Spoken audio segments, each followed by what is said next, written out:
99% तो ससुराल वाले बहू की कमाई खा रहे हैं, तो हराम कहाँ से हो गया। मेरे पास तो जो औरतें आती हैं उनके बैंक अकाउंट नहीं होते, मियाँ के अकाउंट में उनकी पे जा रही होती है। वो जिनकी तरह घर में दाखिल होता है और बच्चे छुपते फिरते हैं कि कहीं हम इसको नज़र आ गए तो इसने तो मेरा वो तो इस शो में बैठा हुआ है कि एक मेड आएगी अनपेड जो कि आके मुझे संभाल लेगी एक बिगड़े हुए सास के बच्चे को।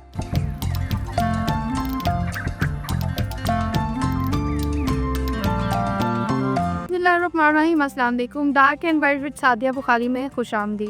शादी जिसे हम जिंदगी का सबसे अहम फैसला समझते हैं, क्या वाकई हम मेंटली तौर पर इसके लिए तैयार हैं? शादी करते वक्त हमें किन चीज़ों को देखना चाहिए? क्या हमें सिर्फ ज़ाहिरी चीज़ों को मद्देनज़र रखना चाहिए? लेकिन सवाल तो ये है कि मसाइल शादी के बाद शुरू होते हैं या पहले? क्या इसकी रूट्स जो होती हैं वो शादी के फैसले से ही शुरू हो जाती हैं? आज हमारे साथ मौजूद है डॉक्टर समीना हक, जो कि कंसल्टेंट गायनाकोलॉजिस्ट हैं, हेस्ट्रोस्कोपिक एंड डेप्रोस्कोपिक की सर्जन है, IVF ICS आई स्पेशलिस्ट है और मेडिकल डायरेक्टर भी हैं। आज हम इनसे बात करेंगे वालिदैन का दुरुस्त किरदार और शादी के मसाइल के ऊपर। अस्सलाम वालेकुम ma'am, thank you for being here today. कैसी हैं? अल्लाह का शुक्र, thank you for calling. Thank you ma'am. अच्छा मैम, जैसे मैंने इंट्रो में सवाल किया कि शादी से पहले मेंटली प्रिपरेशन जो है वो क्यों ज़रूरी है, लोग इसको नज़रअंदाज क्यों करते हैं? हाँ बेटे, ये आपने बड़ा ही पर्टिनेंट क्वेश्चन किया है, क्योंकि आजकल हमारी जो नेक्स्ट जनरेशन है, जो न्यू जनरेशन है, जो बच्चे हैं हमारे बड़े हो रहे हैं और शादी के काबिल हो रहे हैं, वो अब सोचना शुरू कर दिया उन्होंने। हमारे ज़माने में ये सोच जो है ये इसकी हमें इजाज़त ही नहीं थी, और पेरेंट्स जो है वो ग्रूम अप ही नहीं करते थे बॉयज़ को, गर्ल्स को। वो बस एक होता था एक रिचुअल कि जी कोई एक शख्स होगा और उसके साथ हमारी तय कर देंगे पेरेंट्स और हमारी शादी हो जाएगी। ठीक है। अब जैसे जैसे बच्चियां ज़्यादा प्रोफेशंस में जा रही हैं, बहुत ज़्यादा पैशनेट हैं, बहुत ज़्यादा उनका अपना फ्यूचर बनाने का उनको शौक़ है, और वो शाना बशाना मर्दों के साथ, लड़कों के साथ जा रही हैं और अपने आप को इक्वल ह्यूमंस समझना शुरू हो गई हैं। ठीक है। तो अब ये है कि वो सोचना शुरू हो गए हैं और वो थोड़े से खौफज़दा हो रहे हैं, लड़के भी लड़कियां भी, कि अगर हमें हमारा साथी ऐसा ना मिला जो हमें हमारी फ़्लाइट में मदद देगा, तो फिर तो फ्लाइट ही रह गया ना, खौफ ही रह गया। बिल्कुल। फ्लाइट और फ्लाइट, या तो आपको लेके वो हवाओं में उड़ेगा और आप तरक्की की मंजिलें तय करेंगे, या वो आपके साथ वज़न की तरह लटक जाएगा और आपको किसी जोगा नहीं छोड़।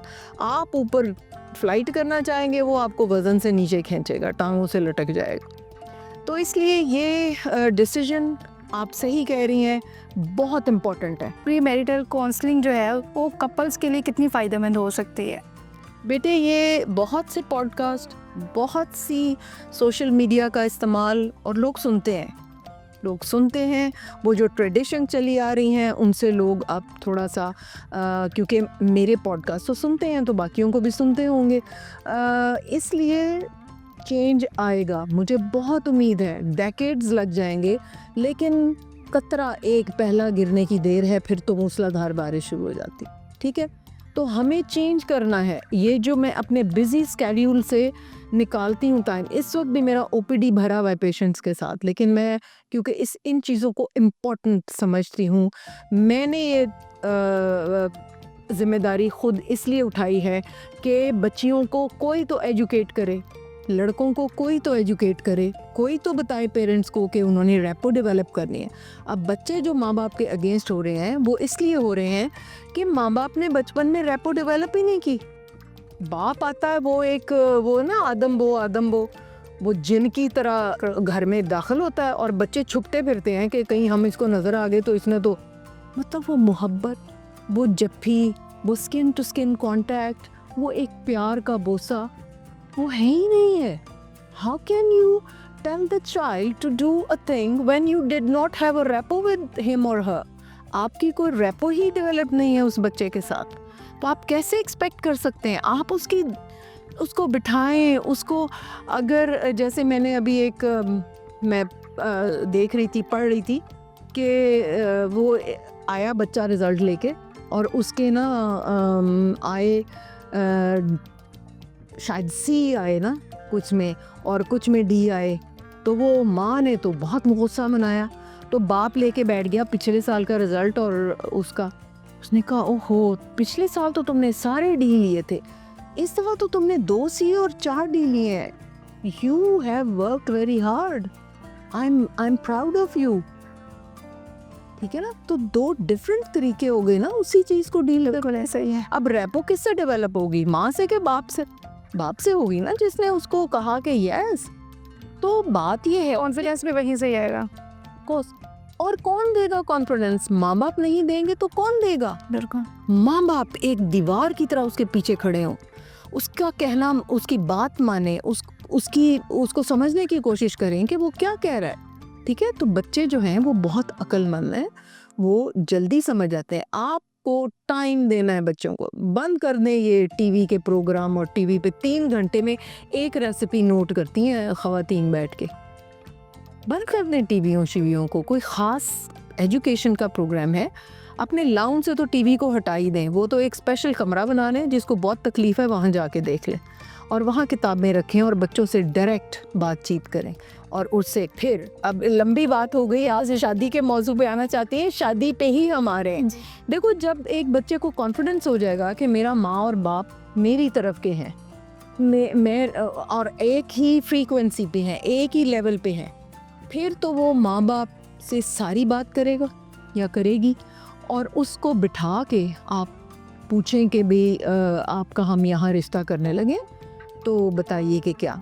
अब मैं एक और पढ़ रही थी, उसके अंदर ये लिखा था कि एक बाप है, वो बहुत ही मोहब्बत करता है अपनी बेटी के साथ और हर बात कर लेते हैं। तो जब वो बच्ची बड़ी हुई तो अपने बाप को कहती है कि मैंने सुना है, मेरी क्लास फेलोज़ ने बताया है कॉलेज में, कि एक लड़का मेरी क्लास में है and he has a crush on me. ठीक है, मेरी फ्रेंड्स ने बताया। तो उसने कहा अच्छा, तो कैसा है देखने में? उसने कहा जी बहुत हैंडसम है और बहुत अच्छा है। तो बाप कहता है do you have a crush on him? तो वो सोच के कहती है कि I think I don't have a crush on him. उसने कहा क्यों? वो तो इतना हैंडसम है और सब। कहती है एक दिन मैं किताबों का बंडल लेके आ रही थी, एक बैग पकड़ा हुआ था बुरे हाल, और मैं सामने से आ रही थी, ये दरवाज़ा इसने खोला और मुझे देखा भी कि मैं लेके आ रही हूँ। इसने सिर्फ मुझे हेलो हाय किया। एक बंदा जो देख रहा है कि मेरे दोनों हाथ बिजी हैं और आगे मैंने दरवाज़ा खोलना है, अगर उसने मेरे लिए दरवाज़ा नहीं खोला और वो होल्ड करके नहीं खड़ा रहा कि मैं गुजर जाऊँ या मुझे हेल्प कर दे, वो कैसे मेरी लाइफ में मुझे हेल्प करेगा? क्योंकि I don't want to marry him. Point है। अच्छा मैम, अगर वालिदैन के हवाले से बात की जाए तो वालिदैन को बच्चों की शादी में फ़ैसला कहाँ तक करना चाहिए? ये एक म्यूचुअल डिसीजन होना चाहिए बेटे, म्यूचुअल। यही मैंने कहा कि अगर रेपो है माँ बाप की और बच्चों की, जो कि होनी चाहिए, तो उनको एक यूनिट की तरह एक घर होना चाहिए जिसमें मियाँ बीवी हैं और बच्चे हैं। जब आप शादी का डिसीजन करते हैं तो सारे बच्चे बड़े ही होंगे, ठीक है, आप सारे इकट्ठे बैठें, एक यूनिट होता है मियाँ बीवी बच्चे, फुल स्टॉप, ख़त्म।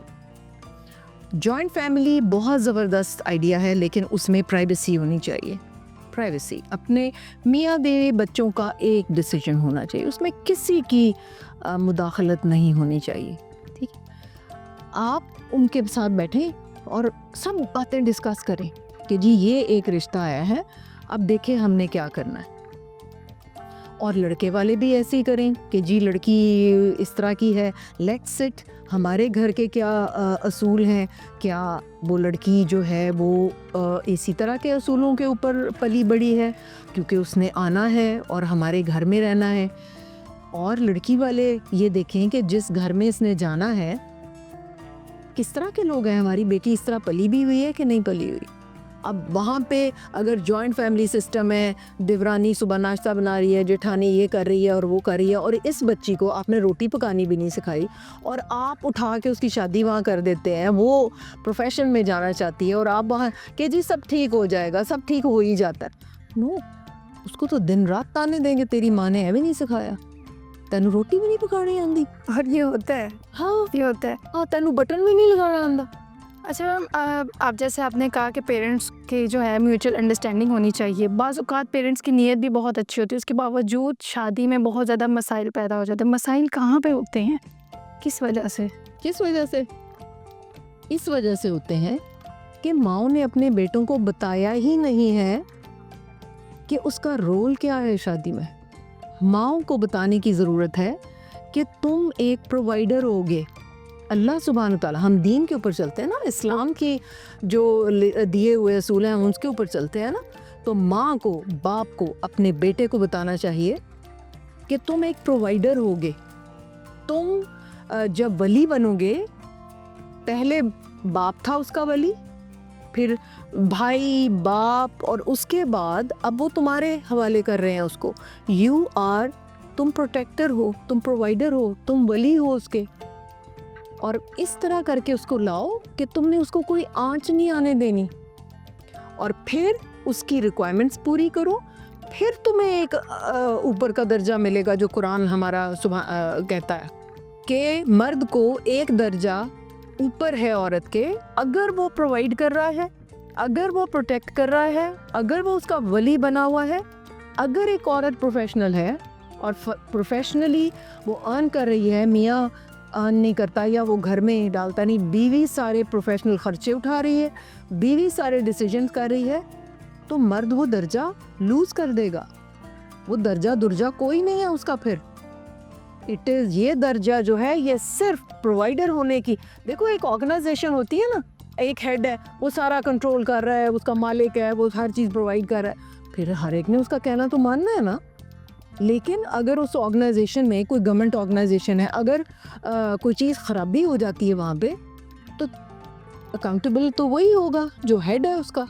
लेकिन यहाँ पे हमारी सोसाइटी में देखा ये जाता है कि अगर कोई औरत कमा रही है, जॉब कर रही है, अपने प्रोफेशन में है और शादी उसकी हो गई है, वो तब भी जॉब कर रही है, तो उसको फिर बाद में ये सुनने को मिलता है कि हमने तुम्हारी कमाई नहीं खानी, या तुम्हारी कमाई हम पे हराम है। और मर्द हजरात भी बोलते हुए नज़र आते हैं, जिसकी वजह से झगड़े भी होते हैं शादी के बाद। तो इस पर भी थोड़ी सी नज़र सानी करें कि क्या हराम और हलाल, और ये जो हमारे कॉन्सेप्ट हमने एक मिथ बना ली है, इस पर क्या कहेंगी? हराम कैसे है? 99% तो ससुराल वाले बहू की कमाई खा रहे हैं, तो हराम कहाँ से हो गया? फिर वो हराम खा रहे हैं। मेरे पास तो जो औरतें आती हैं, उनके बैंक अकाउंट नहीं होते, मियाँ के अकाउंट में उनकी पे जा रही होती है। वो मियाँ पैसे निकाल के उसमें से 2000 स्टिपेंड उसकी जेब में देता है कि अपना महीने का खर्चा कर लो, तुम्हें टूथपेस्ट चाहिए, तुम्हें कुछ चाहिए तो वो कर लो, या अपनी पर्सनल चीज़ें ले लो। तो फिर ये हराम खा रहा है पूरा मुल्क। ये तो कोई हराम चराम नहीं है, ये तो प्रोफेशनल औरत को लाते इसलिए, उसकी काबिलियत के लिए नहीं लाते कि वो पढ़ी लिखी है। उनका मतलब ये होता है कि तनख्वाह लाएगी, बच्चों को खुद पढ़ाएगी, मेडिकल का भी कुछ ना कुछ इसको आता होगा, डॉक्टर का काम भी थोड़ा बहुत कर लेगी, दवाई दे देगी, पढ़ी लिखी है क्योंकि, और इमरजेंसी में हमारा भी हालात दुरुस्त करेगी। वो इसलिए लेके आते हैं। तो इसलिए किसी कन्फ्यूजन में ना रहे लड़कियां कि जी हमारी एजुकेशन की वजह से हमसे इम्प्रेस होके हमें लेके आए हैं। नो, ये नहीं है कि वो अपनी आइंदा जनरेशन की मतलब बेहतरी के लिए कि ये एक पढ़ी लिखी दीनदार बच्ची हम लेके आ रहे हैं। नो, ज़्यादातर की मैं बात कर रही हूँ। There are exceptions. बड़े ही खूबसूरत लोग हैं, बहुत ही प्यारे लोग हैं। अभी मेरे भाई की डेथ हो गई थी तो उनकी बच्चियों को हम लुक आफ्टर कर रहे थे, तो इतनी हसीन फैमिलीज़, इतने प्यारे लोग, दीनदार और असूलों के पाबंद, और हमारी बच्चियों को हमसे ज़्यादा मोहब्बत करने वाले लोग मिले अल्हम्दुलिल्लाह। ऐसे लोग भी हैं दुनिया में। आपकी बात ठीक है, लेकिन अक्सर देखा जाता है शादी से पहले जब लड़का और लड़की को मिलवाया जाता है या पेरेंट्स के यहाँ बात होती है, तो लड़की इस चीज़ में बहुत ज़्यादा हेजिटेट फ़ील करती है कि क्या शादी के बाद मैं अपनी सैलरी जो है वो आपके साथ शेयर करूँगी, नहीं करूँगी। लड़का इसमें होता है कि हाँ, अगर ये कमा रही है तो ज़रूर है कि पैसे घर में लेकर आएगी और हम खाएंगे, लेकिन लड़की ये बात क्लियर नहीं कर पाती है शादी से पहले। क्या इन मामलात को पहले हल किया जा सकता है गौर व फिक्र करके? बेटे, जो एक टुकड़ा है ना निकाहनामा, it should not be a टुकड़ा, it should be a memorandum of understanding. छोटी से छोटी चीज़ भी उसमें लिखी जाए। वो जो एक कागज़ प्रिंट हुआ होता है ना, उसके साथ कागज़ लगाएं, इतनी बड़ी थद्दी बनाएं, एक किताब बनाएं, उसमें लिखें, कंडीशंस लिखें कि अगर दोनों काम से आ रहे हैं तो आराम के कौन से घंटे होंगे, ये कब आराम करेगी, बच्चा पैदा होगा तो ये लड़के का क्या रोल होगा, ये उसमें बच्चे को कैसे हेल्प आउट करेगा माँ के साथ, क्योंकि वो भी जॉब कर रही है। पहले डिसाइड होगा कि औरत जॉब करेगी कि नहीं करेगी, ये बावाज़े बुलंद उसको बता दें। अभी एक मेरे पास बच्ची आई मेरे क्लिनिक पे, तो मुझे कहती है मैडम मैं डेंटिस्ट हूँ लेकिन मुझे काम नहीं करने देते। क्या, मैं डॉक्टर हूँ, डेंटिस्ट हूँ, लेकिन मैं फिर वही बात आ गई ना कि आप निकाहनामे में हर चीज़ क्लियर करें। जो 2 नंबर हैं जिनके दिल में खोट है वो तो भाग जाएंगे, तो भाग लेने दो, कभी तो कोई अच्छा इंसान रास्ते में आएगा ना। फिर ये चेंज होगा माशरा, फिर ये बदल आएगा।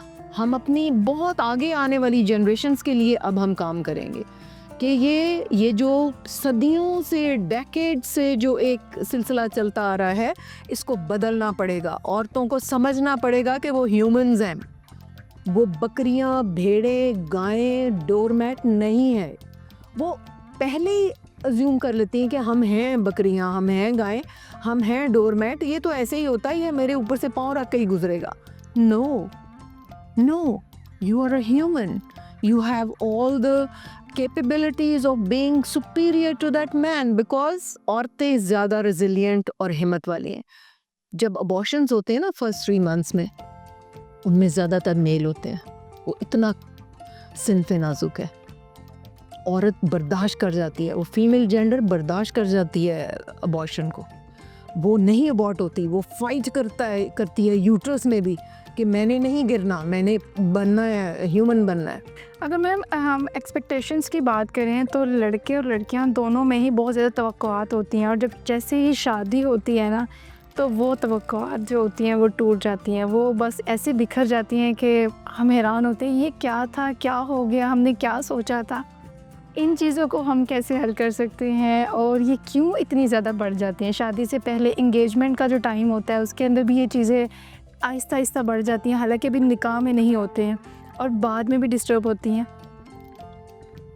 बेटे, ये फिर मैं वही बात करूँगी कि अगर आपके पेरेंट्स अक्लमंद हैं और आपसे मोहब्बत करते हैं तो उनको हर चीज़ में इन्वॉल्व करें। लेकिन आज कई दफ़ा पेरेंट्स बहुत बेवकूफ़ होते हैं, वो तो आप फिर जज कर सकते हैं ना कि ये मेरे पेरेंट्स नहीं सही डिसीजन करेंगे, मुझे खुद ही करना है। ये हमारे बच्चों को सीखना पड़ेगा, और ये देखना, बच्चों को देखना पड़ेगा कि क्या हमारे पेरेंट्स इस काबिल हैं कि हमें गाइड कर सकें। ठीक है, फिर आप आगे चलें।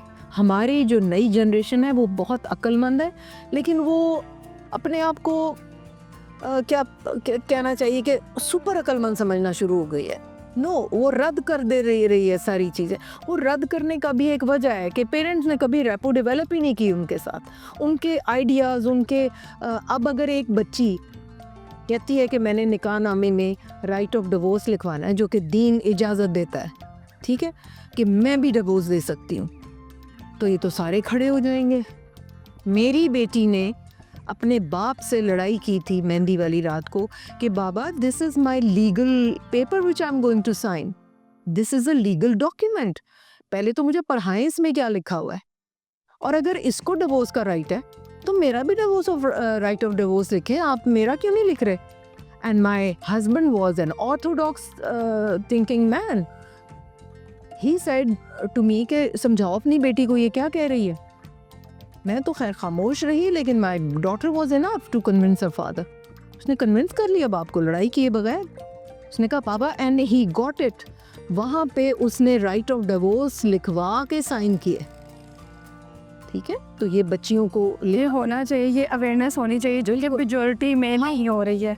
अच्छा मैम, अगर कामयाब शादी के असूल पे बात करें तो पेरेंट्स को क्या मैसेज देना चाहेंगी कि अपने तजुर्बे के लिहाज से कि क्या ऐसा करना चाहिए जिससे मसाइल कम हो, लड़ाई झगड़े कम हो और शादी जो है वो कामयाब हो? ऐसा कौन सा असूल अपनाना चाहिए पेरेंट्स को भी और बच्चियों को भी, और बच्चों को भी, लड़कों को भी? दीन के करीब हो जाए। दीन से दूरी, हमें हर चीज़, शैतान हमारे आगे आ रहा है, हमें बरगला रहा है, हम पेरेंट्स से दूर होते जा रहे हैं, हम दीन से दूर होते जा रहे हैं। अगर आप लड़के और लड़की दीन से करीब हैं, लड़के को ये पता है कि अल्लाह सुब्हान ताला ने कहा है कि एक बेशक 3 की दीवार लगा के प्राइवेसी दो, अपनी बीवी को प्राइवेसी दो, एक किचन, एक बाथरूम, एक सोने की जगह, बेशक छोटा सा हो, चंद फुट की जगह हो, उसमें बेसिक एमिनिटीज़ हो, एक चूल्हा हो, एक वो बेसन हो और एक बेड हो। मतलब उसमें कोई याशी की बात नहीं है, छोटे से झोंपड़े में भी ये प्राइवेसी दी जा सकती है, ठीक है। पहले तो वो समझे कि मैंने बीवी को लाना है तो मैंने क्या करना है। उसको समझ ही नहीं है, उसको वो तो कंफ्यूज है, उसने तो प्लान ही नहीं किया हुआ, उसको पता ही नहीं है। उसको सिर्फ ये नज़र आ रहा है कि एक क्रीचर आना है जिसको मैंने यूज़ करना है सेक्सुअली एंड फाइनेंशियली, एंड वो मेरे लिए खाने पकाएगी, मेरे मौजे उतारेगी, मेरे पाँव दबाएगी, मेरा वो तो इस शो में बैठा हुआ है कि एक मेड आएगी अनपेड जो कि आके मुझे संभाल लेगी एक बिगड़े हुए सास के बच्चे को। नो। और लड़की जो है वो क्या प्लानिंग करके जा रही है, वो भी दीन से दूर है। वो अजीबोगरीब वो लेके आती है अपने ख्यालात। Reality, down to earth reality को कोई भी नहीं समझ रहा होता। पहले उसको देखना है अपने, देखो पहले करना क्या है, लड़के और लड़की को दोनों फैमिलीज़ के माँ बाप या बहन भाइयों के साथ बैठ के आपस में बातचीत करनी है कि देखो मैंने आना है, मुझे एक बेडरूम, एक बाथरूम, एक किचन, मुझे प्राइवेसी चाहिए, मेरा दीन मुझे राइट देता है। फिर लड़का जो है वो अपने ख्यालात बताए कि जी मैं जो बीवी लाना चाहता हूँ, मैं ये चाहता हूँ कि वो नौकरी ना करे, वो मेरे बच्चों को दीन की तालीम दे, वो घर में रहे, मेरा घर संभाले, मेरा पैसा, मेरी इज्जत, मेरे साथ जो वो उसकी कमिटमेंट है उसको पूरा करे, कोई एक्स्ट्रा मैरिटल कहीं आंख ना लड़ाए, या और औरत भी कहे कि वेल इफ़ यू, अगर तुम किसी और, जो कि बहुत ही प्रेवलेंट हो गया है, तो ये सारी बातचीत पहले हो, फिर निकाह हो या मंगनी हो। कोई मंगनी नहीं करनी, कोई बात पक्की नहीं करनी। हमारा दीन इजाज़त देता है आपस में बातचीत के लिए, ठीक है। ये सारा करने के बाद फिर आपने कमिट करना है, ठीक है। तो फिर ये कुछ फ़ायदा होगा और शादी लॉन्ग लास्टिंग होगी जब एक दूसरे को अंडरस्टैंड कर रहे होंगे कि हाँ ये मैं इसके लिए सबसे इम्पॉर्टेंट हूँ, और वो समझे कि ये मेरे लिए सबसे इम्पॉर्टेंट है। बेटे, आपके प्रोग्राम की वसातत से मैं एक बड़ा इम्पॉर्टेंट पैगाम बच्चियों को देना चाहती हूँ। देखो, अब ये रिवाज निकल आया है, मैं अपनी प्यारी बेटियों को मुखातिब हूँ कि अब ये रिवाज निकल आया है कि जो वेल सेटल्ड आदमी हैं इस दुनिया में, जो दौलत है जिनके पास, बेशक बीवी है, बच्चे हैं, बड़े लायक हैं, ये शॉर्टकट्स ढूंढ रही हैं हमारी बच्चियाँ। ये उन मर्दों के पास अपीलिंग ड्रेसेस पहन के, अट्रैक्टिव होके वो जाती हैं कि हमें बना बनाया खाना मिल जाए। इस आदमी के पास पैसे हैं, बेशक वो मनहूस शक्ल का है, वो किरदार लेस है, उसके पास ना किरदार है ना वो दीन के करीब है, बस पैसा है उसके पास, ठीक है। और ये जाती हैं, और ये मेजॉरिटी ऑफिसेज में हो रहा है, ठीक है। वो अपने आप को प्रेजेंट करती है, वो जाके उनको कोई परवाह नहीं है कि उसकी बीवी वहाँ मौजूद है, एक नेक औरत, उसका घर टूटेगा या कॉम्प्लिकेशंस होंगी या क्या होगा, या मुझे अल्लाह सुब्हान ताला क्या कहेगा कि मैं जाके उसके ऑफिस में बग़ैर बाजुओं के कमीज़ें पहन के, और मैं लंबे बूट पहन के, और मैं शॉर्ट सी शर्ट पहन के और जीन्स पहन के जा रही हूँ। तो मर्द के अंदर तो अल्लाह सुब्हान ताला ने ये डिज़ायर, ये सेक्सुअल डिज़ायर ज़्यादा रखी है, वो तो अट्रैक्ट होगा। लेकिन अल्लाह सुब्हान ताला ने मर्द को भी कहा है कि नज़रें नीची, पहले नज़रें नीची का आया है। ये शैतान के, मैं मर्दों को भी कहूँगी कि अपने ऑफिसेज में ये इस तरह की लड़कियाँ भर्ती ना करें। मैरिड शरीफ औरतें बहुत सी हैं मार्केट में, उनको लेके आइए, जिनको दीन की समझ हो, जिनको पता हो कि अकाउंटेबिलिटी होनी है क़यामत वाले दिन, उनको लेके आए। ये जो एक गंदा माशरा हमने तश्कील दे दिया है इस किस्म के हरकतें करके, ये इतना प्रेवलेंट है कि आपकी सोच है। तो इसलिए प्लीज़ रेफ्रेन फ्रॉम दिस, क्योंकि इसकी अकाउंटेबिलिटी होनी है, ये आप बच नहीं सकते। कब्र से ही शुरू हो जाना है, आपकी नज़ा के आलम से ही शुरू हो जाना है। काले काले गंदे शैतान किस्म के फरिश्ते, वो जो गंदे, वो आएंगे, जालिम फरिश्ते आपको लेके जाएंगे, आपकी रूह को ऐसे खींचेंगे जैसे बेरी के वो जो कांटे होते हैं उसमें से कोई कपड़ा गुजर के तार तार होता है, इस तरह रूह निकलेगी। और नेक शख्स की रूह ऐसे निकलेगी जैसे आप वो नहीं होती मशक जो होती है, उसका मुंह खोल दें तो जैसे आराम से पानी निकलता है, उस तरह उसकी रूह निकलेगी। तो ये बातें बताने वाली, इनके माँ बाप की बताने वाली बातें थीं, जो ये बच्चियाँ सब भूल गई हैं। आप ये देखो कि आप बेशक सारा साल नमाजें रोज़े ये सारा रखते रहो, अगर आप ये जाके करती हैं किसी ऑफिस में, कुछ काम नहीं आएगा आपके, कुछ काम नहीं आएगा। हमें अपनी डायरेक्शंस को सही करने की ज़रूरत है। बिल्कुल। थैंक यू मैम, आपने टाइम दिया। ये पॉडकास्ट इल्ज़ाम देने के लिए नहीं है बल्कि समझने और संवरने के लिए है। और सबसे अहम बात ये है कि जैसे डॉक्टर साहिबा ने बताया कि निकाह नामे के हवाले से अवेयरनेस दें और बच्चियों को बताएं ताकि वो अपने राइट को यूज़ कर सकें, और अपनी बच्चियों को अपने साथ इतना ज़्यादा कनेक्ट करें कि वो आपसे हर बात कर सकें और अपनी जो लाइफ का एक अहम डिसीजन है उसके हवाले से भी आपसे डिस्कस कर सकें। इसी के साथ सादिया बुखारी को इजाज़त दीजिए। अल्लाह ने के बाद अपना फ़ीडबैक हमें ज़रूर दीजिएगा।